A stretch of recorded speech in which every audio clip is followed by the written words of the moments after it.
Good afternoon, guys. How are we doing today? Did you guys get a chance to do your lesson? Did you enjoy lunch? How was lunch? So I'm back.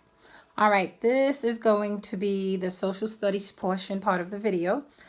Before I start reading, let's just hope that you are following today's lesson plan accordingly, that you have listened to the King Kafu if you had not if you had not Googled and listened to it via YouTube.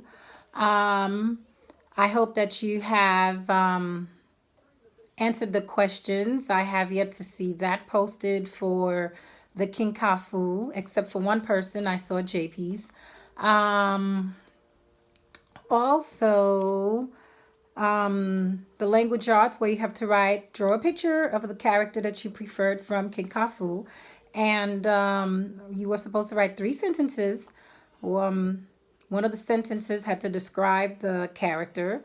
What did you like about them? Just simply 3 sentences, making sure that your sentences have capitalization and the proper punctuation.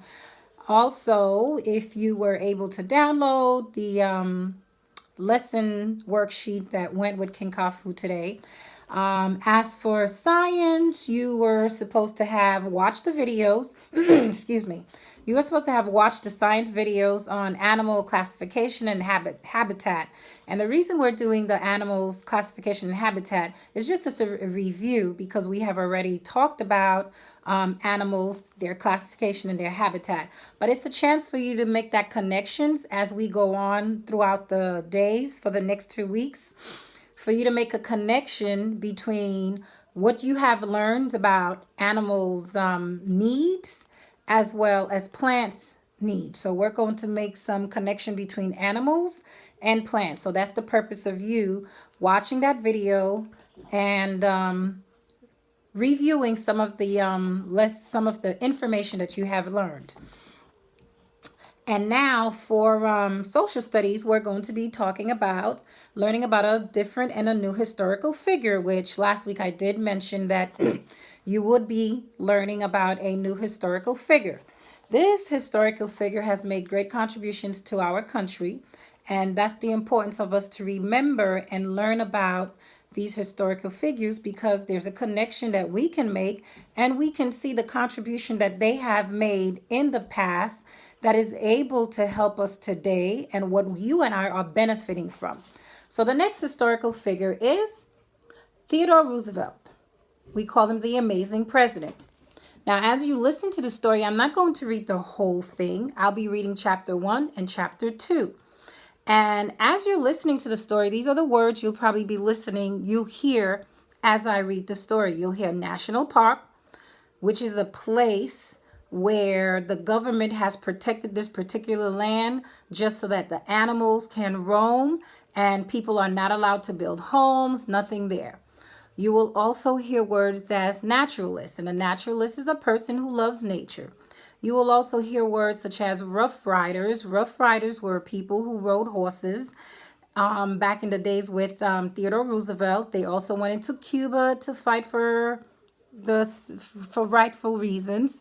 And you will also hear words, let's see, I said naturalist, I said national park, rough rider, let's see, as president. You will also hear words such as, let's see, give me a second to look at my notes. Which words did I write? Oh, I think I mentioned them all. So now, as you're listening to the story, I also would like for you to listen to some details. You know how we always say great readers become great writers, and the only reason great readers become great writers is because they get to listen to specific details that helps them to understand what they're reading. So we know, well, we're learning that Theodore Roosevelt is known as the American hero.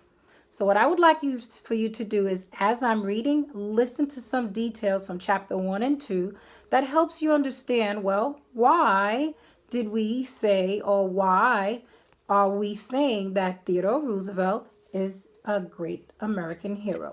So listen. And as I'm reading, as always, pay attention to the text features. Here's our table of content, just like King Kafu and the Moon had a table of content. That's one of your text features. I want you to recognize the text features in chapter 1. I am not going to tell you, but I'm going to read, so I would need you to listen. Growing up. Theodore Roosevelt was born in New York City in 1858. No one thought the sickly boy would become president one day. Young Teddy worked hard to make himself strong. Later, he made the United States strong. This is a picture right here of young Theodore Roosevelt. When he was young, he was often sick. Now, you know, they said the information tells us that he was born in New York City, which you all know that's where Miss Leger was born. She was born in New York City as well. Theodore's family was rich, but money could not cure his asthma. His father built a gym in their home. Theodore exercised to get well. Theodore loved the outdoors. He collected nests, shells, and bones when he visited his summer home in Oyster Bay, New York. In college, Theodore studied to be a naturalist. Then his father died. His father had helped poor people. Theodore wanted to help poor people too. Theodore loved to go outside and explore Oyster Bay. So this is him as probably a teenager. Can you see the text features? Chapter 2.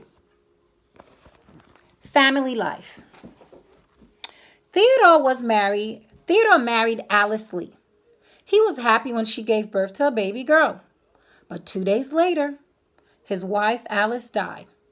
Theodore's mother also died the same day as Alice did. Theodore was too sad to stay in New York. He went out west. He worked hard as a rancher, hunter, and a cowboy. After his wife Alice died, Theodore Roosevelt bought a ranch in the Badlands of Dakota Territory. So, here is Theodore Roosevelt as he moved to the Dakota Territory, and this is his wife Alice, who died after their first child was born. Now, if you get a chance to look at the map or find a map of the United States, you know, as I usually do, I like to go to the map and show you the areas when we're talking about certain historical figures. So I want you to find New York City when you can on the map. And then I want you to find North Dakota and South Dakota. So you can figure out which path did Theodore Roosevelt take when he left New York City to go to North Dakota or South Dakota. Those were the territories he went to.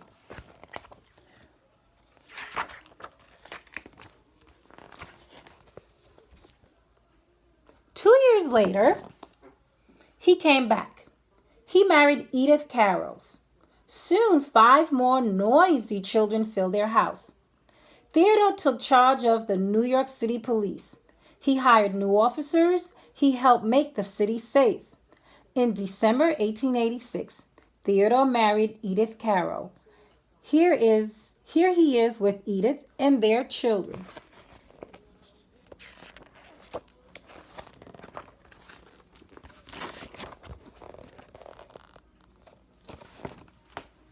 Then Theodore worked for the Navy in Washington, D.C. He built new ships to protect our country. He asked men to join the Rough Riders. They fought in a big battle in Cuba and won. That made Theodore famous. Roosevelt and his Rough Riders are photographed in San Juan Hill during the Spanish-American War.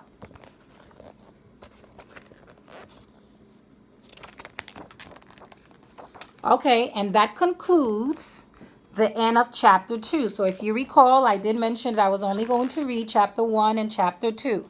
So after listening to this video, I want you to think about it.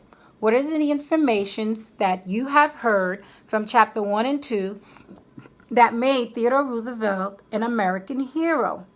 What other historical figure or figures that you can make a connection with Theodore Roosevelt based on the information that you heard me read?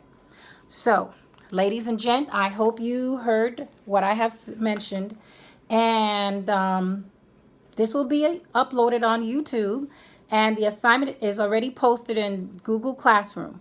If you have any questions, just email me and I'll be sure to answer any question if I can. Enjoy the rest of your afternoon. Bye.